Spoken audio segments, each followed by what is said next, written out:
Il-konnettività bejn Malta u Għawdex se tkompli tissaħħaħ. Wara li l-ġimgħa l-oħra tnieda r-raba' vapur fil-flotta tal-GoZo Channel flimkien mal-proġett tal-konnettività permanenti tal-Mina u l-Fast Ferry, issa ħareġ ukoll it-tender għas-servizz tal-helikopter.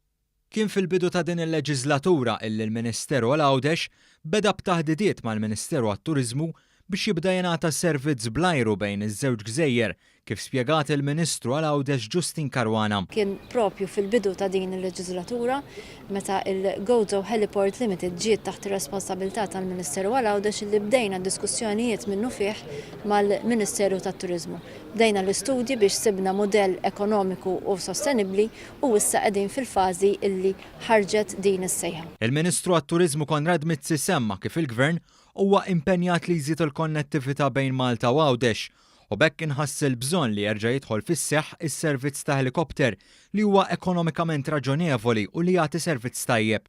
Is-servizz tal-helikopter mistenni jibda jingħata mill-ajruport u l-helipad f'Għawdex. Qed joħroġ it-tender biex insibu operatur li lest jipprovdi helikopter li ikollu minimu ta' 15-il passiġġier li jista' jagħmel regular service bejn Malta u Għawdex li ma servizz se jassigura li konna aktar konnettività aħjar għal business community ta' Għawdex, għat-turisti u anki għall-Għawċin. Il-Ministru Mizzi temm jgħid li dan is-servizz se jagħti l-valur miżjud u se joffri aktar kumdità bejn iż-żewġ gżejjer.